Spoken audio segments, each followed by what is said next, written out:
얼마 전에 이제 족발집인데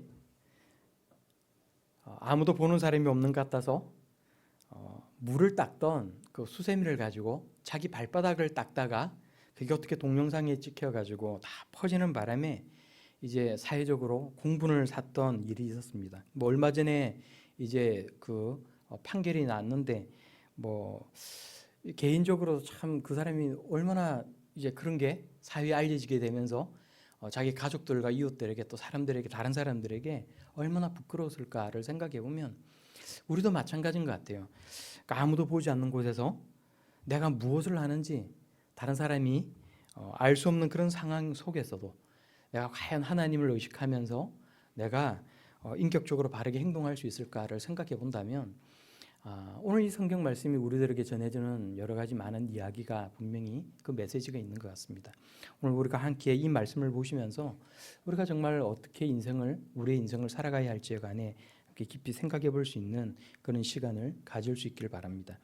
오늘 보는 성경 본문 말씀에는 굉장히 부정적인 키워드가 많이 나오고 있어요. 뭐 죽음, 방랑, 두려움 이런 키워드가 있습니다.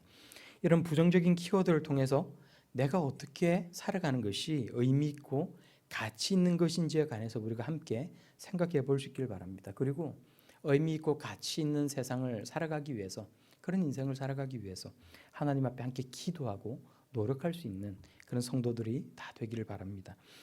오늘 말씀을 보니까 아담과 하와의 죄성이 유전이 되어서 가인이 동생 아벨을 살해하는 모습으로 그 죄성이 드러나는 것을 우리들에게 보여주고 있어요.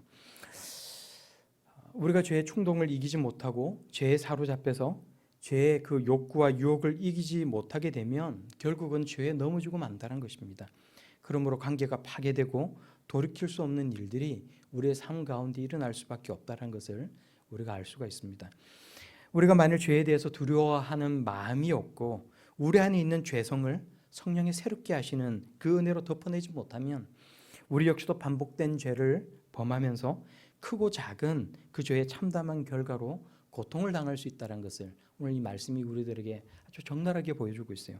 오늘 우리가 하나님의 말씀을 함께 보면서 너는 죄를 다스리라고 말씀하셨던 그 하나님의 말씀을 다시 한번 우리의 마음 가운데 새겨볼 수 있기를 바랍니다. 그리고 역설적이지만 죄 앞에 한없이 연약하여서 우리가 너무나도 연약하여서 질그릇같이 쉽게 깨지고 흔들렸을 때 또 내가 언제부터 마치 노땅을 방랑하는 것 같은 시간을 보내게 되었을 때 또 땅이 효력을 다하여서 아무런 소산물을 내지 못하는 것과 같이 공고한 인생을 우리가 살아가게 되었을 때 하나님은 과연 우리들에게 어떤 희망의 메시지를 우리에게 들려주고 있는지에 관해 함께 오늘 이 시간 말씀을 나누면서 하나님의 그 사랑과 그 은혜를 경험해 볼 수 있는 그런 시간이 다 되기를 바랍니다. 가인은 어느 날 우리가 말씀을 보니까 아벨을 가족들이 함께 모여 사는 그 마을에서 동떨어져 있는 들로 함께 나가자라고 이야기를 해요. 우리가 함께 생각을 해보면 죽이려는 의도를 가지고 둘이서 등산을 가자, 바다에 낚시를 하러 가자라고 하는 이 말이 이런 얼마나 무서운 이야기로 들려요. 오늘 이 말씀을 한번 곰곰이 한번 생각을 해보세요. 누군가 나에게 해코지를 하려고 하는 그런 악한 감정을 가지고 있는 그 사람이 말을 하는 거예요. 우리 둘이서 등산을 가자. 둘이서 낚시하러 가는 게 어때? 이렇게 이야기를 하는 거예요. 악한 사람들이 쳐놓은 덕과 올무에 우리가 걸리지 않고 또 피할 길을 주시는 하나님의 은혜가 우리 모두 인생 가운데 있기를 바랍니다. 그리고 또 늘 우리 마음에는 우리가 하나님의 자녀라는 사실도 잊지 말아야 할 줄로 믿습니다. 보는 사람이 없고 또 내가 무엇을 해도 아무것도 누구도 내가 하는 그 행동을 알지 못하고 그것을 숨길 수 있다라고 생각하는 사람은 아마도 더 많이 그런 악한 본성에 자극을 받는 것 같아요. 지금도 보면 사람들은 인터넷이라는 그 인터넷에서 익명성에 기대어서 얼마나 많은 사람들에게, 연예인들에게 또 다른 어떤 사람들에게 악담을 퍼붓고 얼마나 많은 저주를 하는지 몰라요. 아무도 보지 않는 그곳에서 하나님을 의식하고 살아갈 수 있는 그런 하나님의 자녀들이 다 될 수 있기를 바랍니다. 8절의 말씀을 보면 가인이 그의 아우 아벨을 쳐 죽이니라 라고 말을 합니다. 여기서 쳐 죽이니라라는 이 말은 그냥 실수나 어떤 순간적인 충동이 일어나서 그래서 죽였다라는 것이 아니라 처음부터 죽일 의도를 가지고 살인을 저질렀다라는 뜻을 가지고 있어요. 가인은 아무도 모르게 자신의 동생을 죽였다라고 생각을 하고는 집으로 이제 돌아오게 됩니다.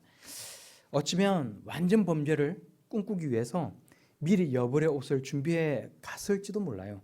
그래서 손과 몸에 묻어 있는 피를 이제 날이 어둑해질 때까지 어딘가에 숨어서 기다리고 있다가 씻었을지도 모릅니다. 그런데 이제 이렇게 마을로 돌아왔을 때 자신의 부모님인 아담과 하와가 이상하게 생각하면서 묻는 거예요. 아벨이 왜 보이지 않지? 가인 혹시 아벨을 보지 못했니? 묻는 거예요. 네 여동생들도 아무도 아벨을 보지 못했다고 하는데 혹시 넌 본 적이 없어? 이렇게 묻는 거예요.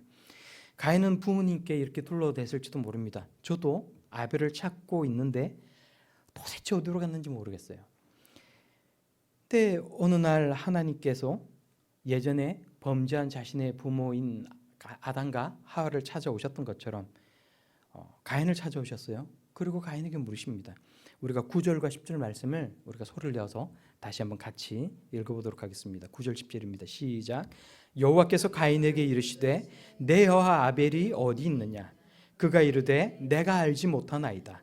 내가 내 아우를 지키는 자니까. 이르시되 내가 무엇을 하였느냐? 내 아우의 핏소리가 땅에서부터 내게 호소하느니라. 아멘. 내 아우 아벨이 어디 있느냐? 아담이 범죄하여 숨었을 때 하나님께서 아담에게 뭐라고 물으셨어요? 내가 어디 있느냐? 근데 그렇게 물으셨던 하나님께서 동생 아벨을 죽인 가인에게 내 아우 아벨이 어디 있느냐라고 물으시는 거예요. 혹시 하나님께서 우리들에게도 혹시 어떤 질문을 던지실지도 몰라요. 너 지난 주일에 어디 갔었니? 너 저번에 왜 말을 그렇게 했니? 하나님께서 우리들에게 물으실지도 모른다는 거예요. 가인은 하나님의 질문에 조금은 격하게 느껴지는 반응을 합니다. 내가 알지 못하나이다. 내가 내 아우를 지키는 자니까.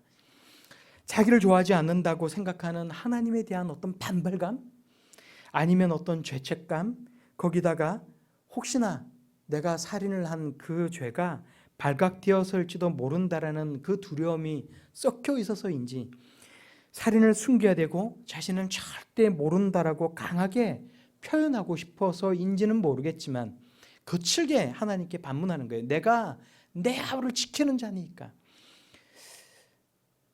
그런데 그 말을 들은 하나님께서 직접적으로 다시 가인에게 물으시는 거예요. 내가 무엇을 하였느냐?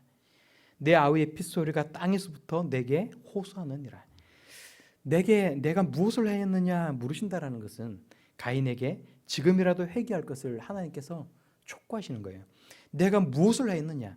하나님의 질문이 이렇게 성경에 기록이 되어 있는 것은 우리에게 지금이라도 하나님 앞에 돌이킬 것이 있으면 돌이키라고 촉구하고 있는 것입니다. 혹시 우리는 공의로우신 하나님께서 보고 계심에도 불구하고 잘못한 것을 회개하지 못하고 끊임없이 변명만을 하면서 살아가고 있지는 않습니까? 나에게 하나님이 직접 묻지 않으시기 때문에 죄에 대한 민감성이 없이 내 마음 편한 대로만 그저 그렇게 살아가고 싶어하는 것이 지금 내가 가지고 있는 내 마음은 아닙니까? 예수 그리스도를 만나고 하나님의 은혜를 경험하게 되면 우리는 죄에 대한 민감성은 더 커지게 되고 죄책감은 줄어들게 되는 이상한 경험을 하게 돼요. 죄책감은 자꾸 줄어드는 대신에 내가 얼마나 못난 사람인지, 하나님께서 나를 얼마나 사랑하시는지, 하나님의 은혜가 얼마나 큰지에 관해서 내가 깨닫게 되는 거예요. 감사한 마음과 죄송한 마음이 우리 마음에 함께 있는 이상한 경험을 하게 되는 것입니다. 저만 한 것이 아니라 모든 그리스도인들이 공통적으로 하게 되는 거예요. 우리가 찬송가를 보면 구주를 생각만 해도 이렇게 좋거든. 주 얼굴 배울 때야 얼마나 좋으랴.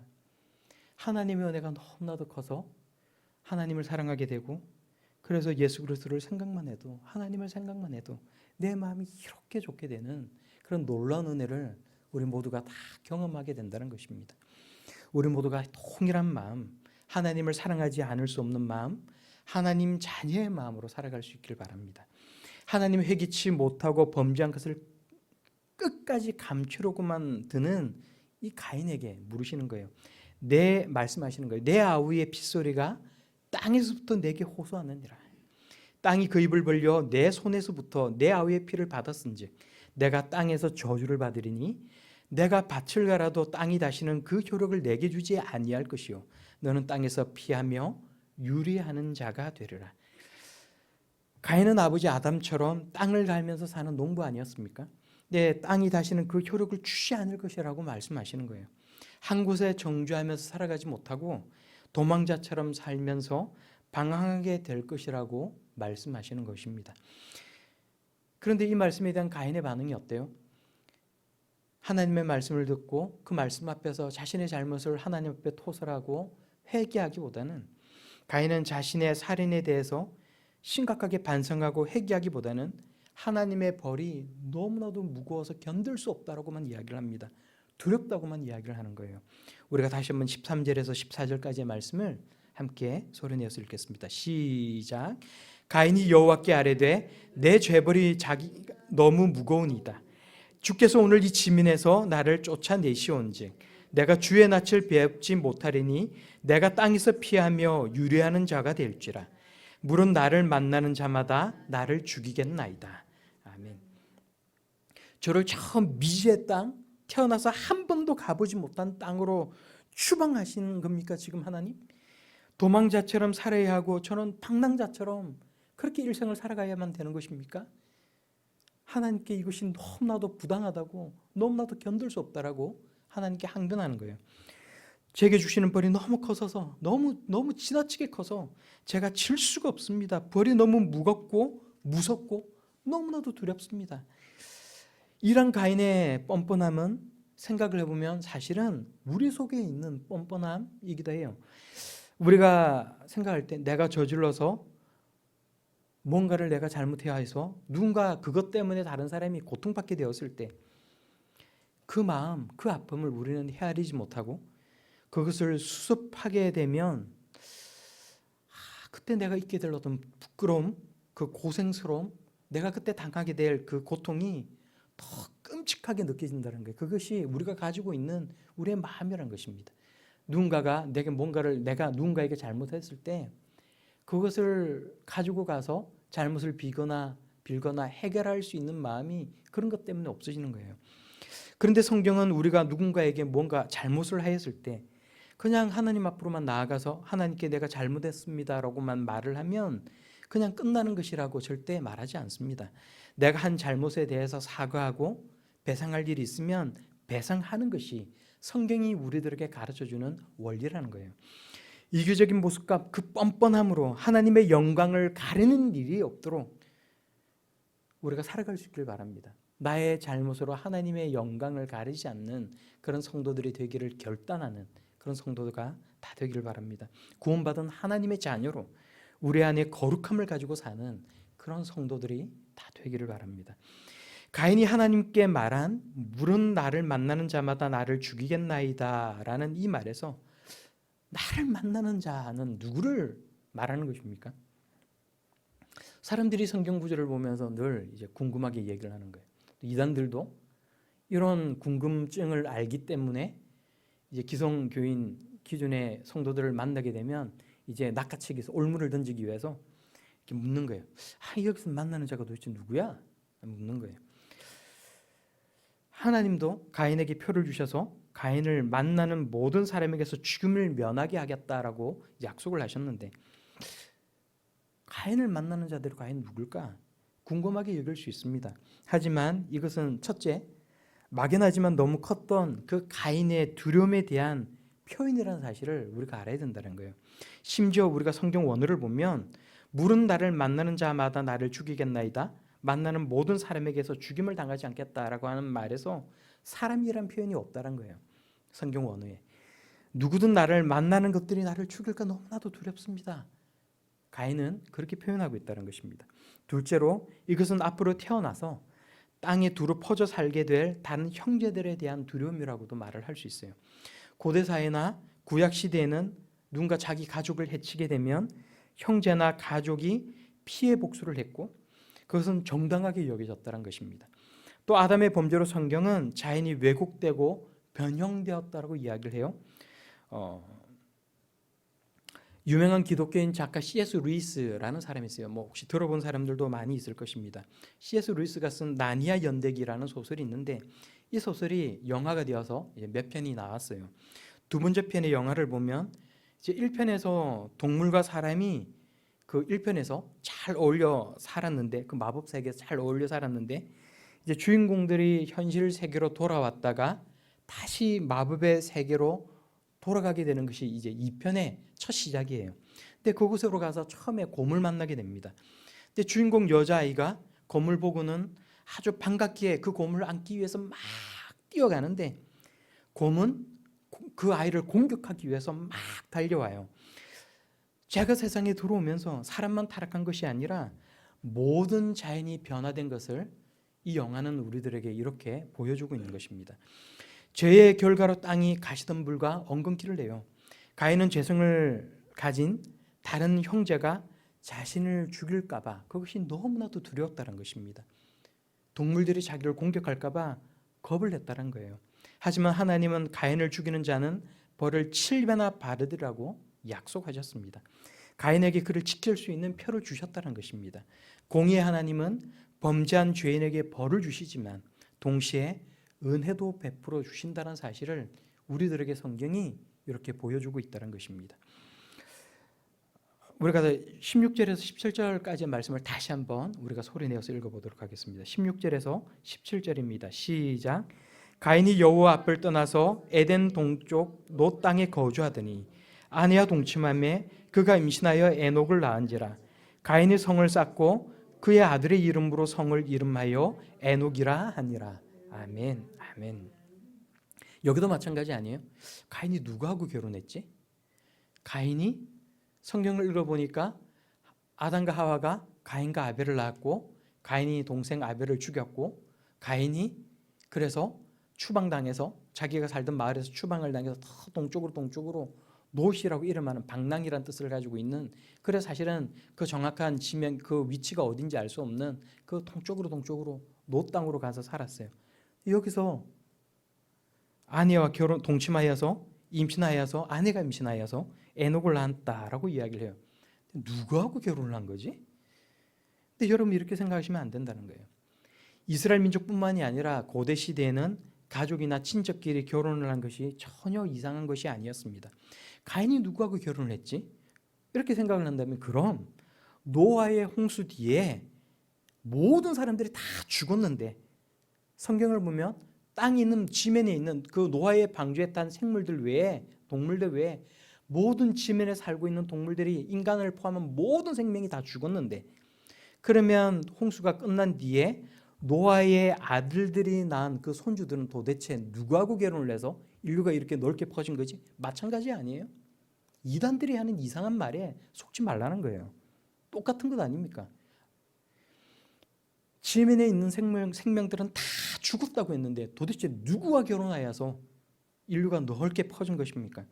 이스라엘은 민족의 정체성을 유지하기 위해서 가족이나 친척들끼리 결혼하는 것이 자연스럽고 이것을 궁금하게 의문시하는 것이 오히려 더 이상한 것이었다는 거예요. 우리 눈에는 지금 이 시대를 살아가는 우리의 눈에는 이것이 이상하게 보일 수 있지만 지금의 우리와는 전혀 다른 문화적인 간격, 시간적인 간격이 있다는 것입니다. 성경은 창세기 5장에 가서야 그나마 딸을 낳은 이야기를 뭉뚱겨려서 우리들에게 들려주고 있어요. 성경의 족보를 보면 특수한 경우를 제외하고는 여자들에 대해서는 잘 언급을 하지 않습니다. 남자들도 어떤 특정한 사람들만이 언급되지 그 사이에 빠져 있는 사람들이 많이 있다는 거예요. 창세기 5장 4절의 말씀을 보면 아담은 셋을 낳은 후 800년을 지내며 자녀들을 낳았으며라고 이야기를 해요. 그 5장에 나오는 그 아담의 족보를 보면 아담이 셋을 낳기 전에 낳았던 가인이나 아벨을 낳았다는 말도 없고 가인과 결혼을 했을 그 딸에 대한 언급도 없습니다. 하지만 아담과 하와는 살면서 많은 아들들과 딸들을 낳았다라고 우리들에게 들려주고 있다는 거예요. 그러므로 진짜 문제는 그런 것이 아니에요. 진짜 문제는 하나님이 가인에게 어디에 정착하지 말고 땅을 유래하는 자가 되라고 말씀하셨지만 오늘 우리가 다시 읽은 이 말씀을 보니까 가인은 노 땅에 거주하면서 성을 쌓았다는 것입니다. 왜 성을 쌓았겠어요? 계속해서 자기를 따라다니는 그 두려움을 이겨내기 위해서, 누군가가 나를 해치지 않을까라는 그 두려움 때문에 자기 힘으로 그것을 막아내기 위해서 성을 쌓았다는 거예요. 하나님께 주신 표를 사용하기를 거부하였다는 것입니다. 이것이 중요한 것입니다. 범죄한 가인에게 베푸신 하나님의 그 은혜를 가인은 거부를 하고 자신의 힘과 노력으로 두려움을 이겨내기 위해서 힘을 썼다는 거예요. 이런 가인의 모습을 보면서 우리는 우리 자신에게 있는 그 감사의 조건을 찾아야 될 줄로 믿습니다. 나에게 베푸신 하나님의 은혜에 감사할 줄 알고 앞으로 베풀어 주실 그 은혜를 기대하며 간구하는 그런 성도들이 다 될 수 있기를 바랍니다. 가인을 사로잡은 것은 두려움 아니어서 그 일평생을 쫓아다닌 것, 그 일평생을 따라다닌 것은 두려움이었다는 거예요. 동방으로 더 간다는 것은 가인에게 미지의 두려움 속으로 들어간다는 것 아니었겠습니까? 그러나 사실 생각을 해보면 하나님은 에덴 낙원이나 아담과 하와가 살았던 그 마을 주변뿐만이 아니라 하나님께서 만드신 그 창조 세계 어디에나 하나님은 계신다라는 거예요. 우리가 성경을 읽어보면 야곱은 형 에서를 피해서 도망을 갔습니다. 한 데서 잠을 자야만 했는데 그곳은 부모님과 살던 집을 떠난 곳이었고 하나님을 섬기던 아버지의 집에서 멀리 떨어져 나온 곳이었다는 거예요. 집안에서 곱게 자란 야곱에게 그곳은 미지의 세계였고 너무나도 두려운 곳이었습니다. 그런데 그 밤에 야곱은 하나님께로 가는 사닥다리의 꿈을 꿔요. 혼자라고 생각했던 그 시간에 하나님께서 함께 계셨고 앞으로도 야곱을 떠나지 않고 함께 하시겠노라고 하나님께서는 약속하셨다는 것입니다. 꿈에서 깬 그 야곱은 그 꿈이 너무나도 강렬하고 너무나도 잊혀지지 않아서 그 장소가 바로 하나님의 집 입구라고 생각을 했어요. 사람 눈에는 비록 보이지 않는다 할지라도 하나님께로 가는 사닥다리가 그곳에 놓여져 있다라고 생각을 했습니다. 그렇지만 하나님은 베델에만, 그곳에만 계신 것은 아니었다는 거예요. 야곱의 아버지 집에만 계신 것은 아니었다는 거예요. 야곱 시대의 모든 장소에 계셨던 그 하나님은 지금도 이 세상의 모든 곳에 계신다는 것입니다. 오늘 이 말씀에서 이미 하나님은 범죄한 아담을 찾아오셨고 범죄한 가인을 찾아오셨어요. 가인에게 표를 주어서 아무도 가인을 해치지 못하게 하셨고 두려움에 떠는 가인을 위로시키시고 안심시키셨다는 것입니다. 가인이 하나님의 공의로 땅을 유래하는 자, 방황하는 자가 되었다 할지라도 그가 하나님을 부르고 회개하면 하나님은 하나님의 그 사랑의 마음으로 또 가인을 받으시고 살 길을 열어주셨을 것이라는 것을 우리는 이 말씀을 통해 충분히 생각해 볼 수가 있다는 것입니다. 그렇지만 끝내 가인은 하나님의 말씀 앞에서도 회개하지 못하고 그 말씀 앞에 순종하지 못하고 성을 쌓았고 하나님의 말씀 듣기를 거부하였다는 거예요. 가인이 쌓은 것은 물리적인 성이었지만 가인은 하나님과의 사이에서도 담을 쌓고 말았다는 것입니다. 땅을 유래하고 방황할지라도 허무하지 않는 삶을 살아가는 것이 더 중요하다는 사실, 여러분 그것에 관해 생각해 볼 수 있기를 바랍니다. 가인은 성을 쌓고 방랑을 멈추고자 하였지만 가인의 인생은 허무하게 죽었던 아벨보다도 더 허무하고 더 무의미하지 않겠습니까? 지금 우리가 가지고 있는 두려움의 근원이 무엇일까? 내가 우리의 인생을 살아가면서 앞으로 살아갈 우리의 미래가 두렵고 내가 살아가고 있는, 내가 지금 살고 있는 이 삶이 너무나도 두렵게 느껴진다면 그 두려움의 근원이 무엇인지에 관해 우리가 생각해 볼 수 있길 바랍니다. 그리고 그것이 우리가 가지고 있는 죄로 인한 것이라면 하나님 앞으로 나와 회개할 수 있길 바랍니다. 하나님을 향한 신뢰가 부족하여서 내 마음 가운데 어떤 두려움이 있다면 우리가 하나님 앞에 믿음을 구하고 살아갈 수 있기를 바랍니다. 가인은 하나님의 사랑과 은혜 가운데서도 자신의 죄성을 따라 살기로 작정한 자였어요. 가인의 저주는 그래서 멈추지 않고 자신의 집안으로 지속적으로 흘러내려갔다는 것입니다. 그러나 그럼에도 불구하고 누구든지 하나님 앞에 돌이키고 회개할 수 있으면 하나님은 그 사람을 받아주시는 분이라는 사실도 우리가 생각해 볼 수 있길 바랍니다. 가인에게 표를 주시고 가인에게 은혜를 베풀어 주셨던 그 하나님을 우리가 이 시간 함께 생각해 볼 수 있기를 바랍니다. 그래서 우리가 하나님 앞으로 나아갈 때 하나님은 우리에게 자복하고 회개할 기회를 주신다는 것을 알고 우리가 은혜를 구하고 하나님의 도움을 구할, 하나님께 도움을 구할 그 기회를 주신다는 사실을 알고 너무 늦지 않게 하나님 앞으로 나아가는 성도들, 하나님께 은혜를 구하고 그래서 우리 인생들이 정말로 하나님 앞에 가치 있고 의미 있을 수 있도록 끊임없이 하나님을 찾고 하나님을 바라보며 살아갈 수 있는 그런 저와 여러분들이 다 될 수 있기를 우리 예수님 이름으로 간절히 축원합니다.